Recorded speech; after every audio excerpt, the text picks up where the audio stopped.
Hello there. What is up? It is Nikki, your go-to gal and life coach for young adults.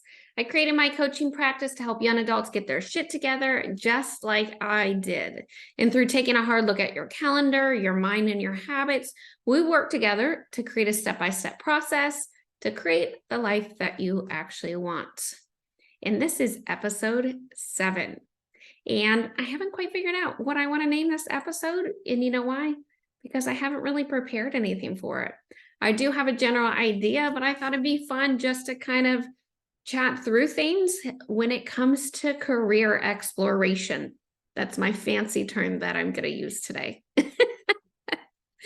And the reason why I just kind of want to talk free-handed about this, because I think there's a lot of different thoughts that I have going on, and I'd rather just do it in a more casual way, to be quite honest. And then I also kind of want to talk about my experiences in my 20s with career exploration, finding jobs, all that kind of stuff, because it's pretty stressful. And that's a really big thing that I hear from my clients and just from potential clients, 20-something-year-olds, people I don't even work with, is just like, what do I want to do with my life? And not from a personal perspective, but from a professional perspective with their career, their job. And they just don't know. And before we dive into this, I just want to normalize that that's okay. You are not the only person that doesn't know what they want to do with their job or career. And if you do, bravo, good for you. I'm glad that you do know, and that gives you the ability to kind of start focusing towards improving yourself in that general direction, career, whatever it might be. But for those who are struggling and don't really know what career avenue, job, what they want to do professionally, this episode is for you. All right. So I figured I would tell you a little bit about my experiences in my 20s. And then actually, I'm going to back it up even to my teens. And then I'm going to kind of talk about, of course, how I got to here, and then some really beneficial tips and tools or just things to think about for you when you're exploring your job, your career, and what you want to do professionally in your life. All right. So, damn, I don't have my water. Oh, well. So I have pulled up my LinkedIn account. And for those who aren't connections with me, you're more than welcome to connect with me. You can even look at my professional experience there if you want to look it over. It's Nikki Herbert, MBA. And you'll be able to see my picture. It's the same one everywhere else through social media. But so little bit of a backstory, which I'm not going to give too deep into the reasons why, because that's personal, but I became self-sufficient and basically an adult when I was 16. And I was forced essentially to grow up, and that involved me having 3 jobs when I was in high school. So I am, if you guys didn't know, I know I mentioned it, but I love horses. So back in the day, I used to work at a horse barn. My very first job was at Chick-fil-A.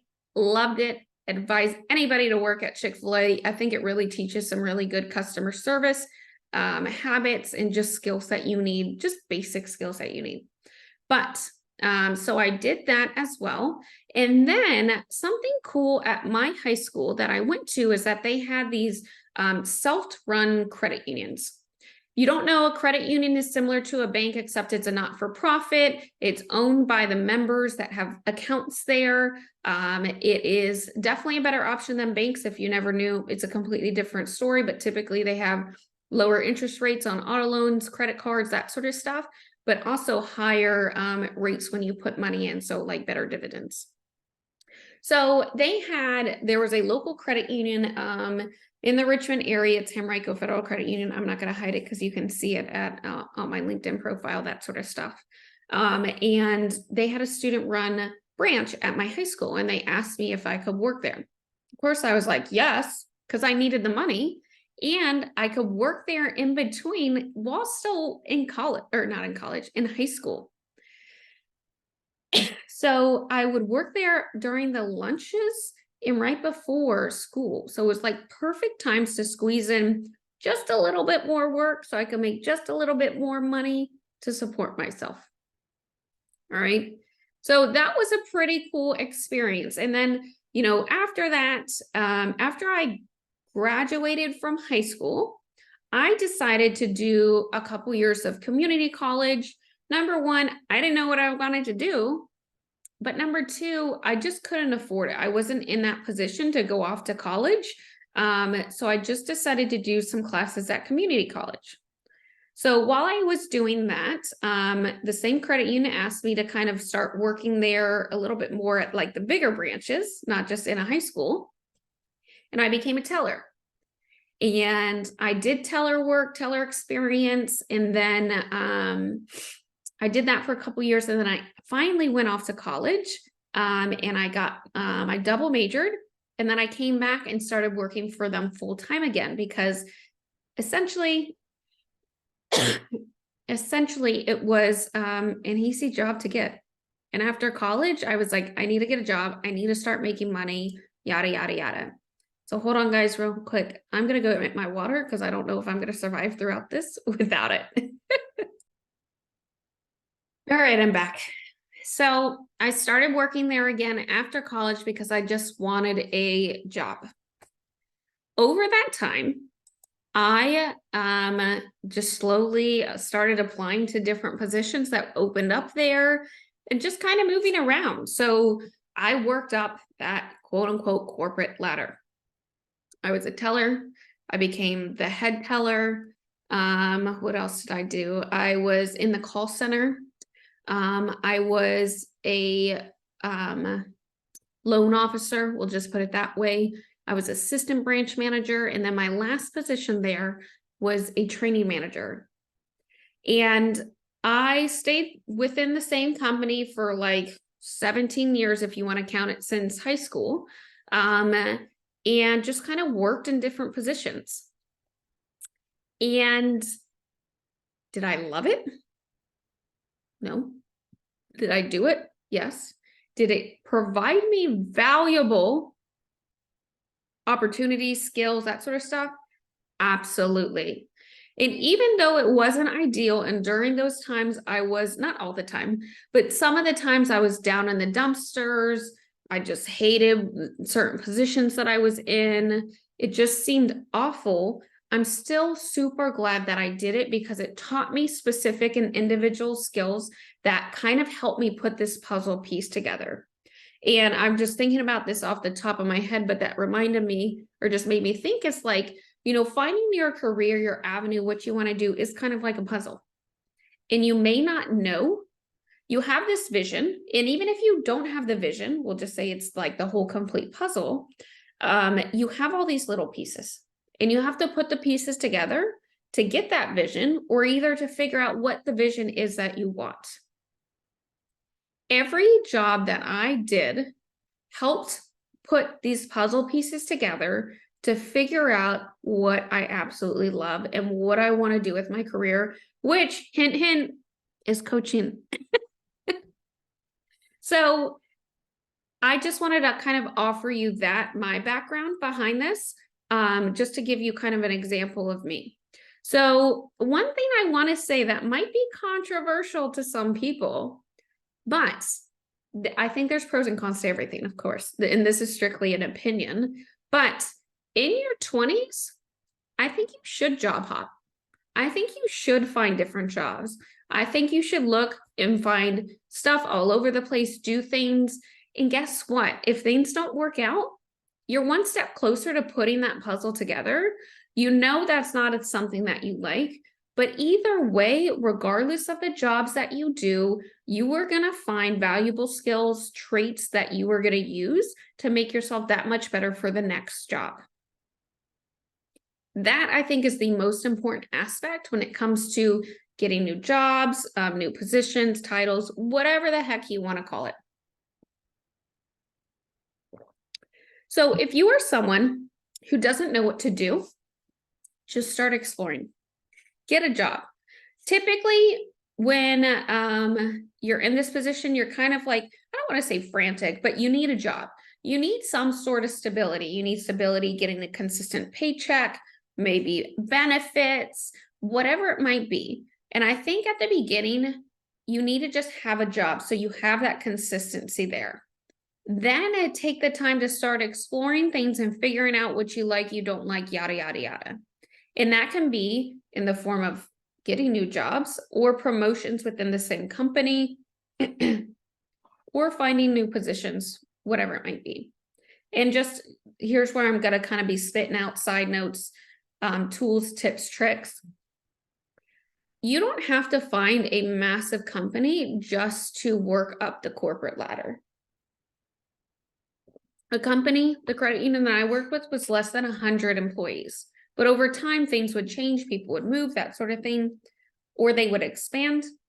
And that naturally just opened up positions for me. So kind of lost my train of thought there. Oh yeah, so just get a job at the beginning, just to get a job. Then you can start evaluating and exploring opportunities and what you want to do. But it's kind of hard. I see people in positions that don't have jobs, aren't making money, and they want to find their perfect career avenue at the same time. That's way too much pressure on you because you need money to survive. But then also you're saying, hey, I need to find my career that I'm going to stay with forever right now. Way too much pressure. All right. Find a job. Now, when it comes to jobs or finding careers or opportunities, your interests that you want to do, there's a couple different avenues that you could be doing. Number one, you could take career assessments. So I do have a career assessment that I work through my clients with if they're focusing on careers that kind of takes their personality, their interests, and their skills, and it provides them a list of potential job or career avenues that might interest them. Not saying it's perfect. There's sometime I remember I went through it with one person. One of the ones or a couple of the suggestions were just weird, but it was important to go through that process because it did help us lead to find one or two avenues that this person would have really, really enjoyed. All right. And it kind of gets your brain thinking in weird, creative ways. And I think that's the biggest thing is to explore careers in creative, weird ways, just to figure out what you like and don't like. All right. So career assessments is number one. Another thing that you could start doing is just taking random online courses, certifications on your own time. Here's the thing when it comes to adulting, kind of transitioning, taking responsibility for your life. You may not agree. This may be another controversial statement. It is not your company's responsibility to professionally develop you. Yeah, they should if they want to be a good overall company or provide those benefits, but it's not their job. It is your job to make sure that you develop yourself to be the best person you can in your position, or in order to find what job or career avenue you want to do. So that brings me to my last position that I had before I was a coach as a training manager. I loved helping people, but I just didn't know how. And when I got this position, it opened my eyes to training and development, professional development. During that time, I got multiple certificates. I took multiple classes. I learned a whole lot of stuff. All right. Because I wanted to, but also I was gifted professional development in that position. But before that, in all the other positions, I was not. But you know what I did? I still took classes. I still did stuff outside of work. Maybe watched a YouTube video about professional development, got a book, whatever it could be. I still wanted to develop myself. So another thing that I want to really challenge you with is saying yes to opportunities. And this is because I would have never gotten to where I am right now if I didn't say yes to the opportunities that were provided or the opportunities that were within my grasp reach. I don't want to say that they were given to me because these things weren't. There were times where I applied for positions and I did not get them. All right. So these jobs, these promotions were not handed to me. But every time something was open, I was like, well, might as well apply. You never know. You know, if I don't get it, that's fine. I'm still in the position I'm in. If I do get it, great. I get more money. I get more opportunities to learn. I get more ways to develop myself. Putting those puzzle pieces together. All right. And I think this is important because sometimes we get stuck in our way of thinking, our way of doing. No, I don't want to do that. You know, we just get very closed-minded. Of course, I start coughing. All of a sudden, I do this podcast. And when we get closed-minded, we're not open to new opportunities, meaning we're not going to say yes to opportunities, okay? But when you say yes to opportunities, they're going to lead you somewhere. When I said yes to being in a call center, I had no idea it was going to lead me down to being a training manager, developing my passion, and becoming a coach and owning my own business. I didn't know that when I was 24 years old, 22. Shit, I didn't even know it when I was 28 years old, okay? But I knew the things that I was doing were going to lead up to something really big. All right? So two takeaways for you. Explore outside of just work. So that could be in courses, certifications, and something I did not mention is just constantly exploring on Google. You can use Indeed, you can use LinkedIn. I actually like Google Jobs more. I don't know, I'm going to look it up right now. Yeah, so what you do is you just kind of Google blank jobs, fill in the blank. They pull up their own job search, and basically it takes all the websites everywhere and pulls it into one place. So I like this a little bit more because it's more condensed and organized than going to Monster, Indeed, company jobs, LinkedIn's, all that kind of stuff. But one way to explore is just putting in keywords. So for example, I love horses.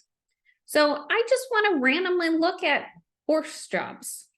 So I could, and it's not actually called that, but I'm just kind of putting it in layman's terms. I could look at equestrian jobs, barn jobs, horse jobs, vet jobs. Just looking random keywords is something that could be super beneficial, that could land you in a job that you never realized existed. So another takeaway that I'm just going to throw at you is think about 10 things that you enjoy. It could be hobbies. It could be specific interests. Like I talked to somebody that wants to do marine biology. That's fucking cool. All right. Just list random things that interest you. Create keywords out of what interests you, and then go search it on Google. You never know what you're going to find. All right. So in order to explore career options, find what you like, I want you to start exploring things outside of the workforce, because it is not your work's responsibility to professionally develop you. And then I want you to say yes to all opportunities, even if you don't want to do them. Trust me, there were things I didn't want to do. And even to be honest, I was this close to leaving the company when the training manager position opened up. All right, because I hated that job so much. And I actually wasn't going to apply to the training manager position, but someone told me to, and I said yes to that opportunity, and then it opened up this brand new world. And I am so grateful that I said yes to that. So I hope hearing kind of my story can help you understand and normalize where you're at. I didn't know what I was doing in my 20s. Okay. Doesn't mean that it's okay. And it doesn't mean you don't do anything and you just kind of be like, oh, I don't know, so I'm going to stay. No, you still need to be doing other things, but it's okay. You don't have to have it all figured out in your 20s. But also, no, you don't have to do it my way. You can do it completely other ways that you want to. The one thing I think this all boils down to is exploring opportunities. And in order to find what you love, to put that puzzle together, you need to find puzzle pieces. and you need to actively do that. That is one thing I do help my clients with, is that we work through and go through a step-by-step process to help evaluate and figure these things out. So if you have any questions for me, you just want to bounce some ideas off of, or if you're interested really diving deeper, we can work through that in a coaching program, okay? So I hope this was helpful. I hope it wasn't too ranty or off the wall, but I think it was kind of fun. I actually enjoyed it. So I hope you have an awesome kick-ass Thursday or whatever day that you listen to this, and I will talk to you next month.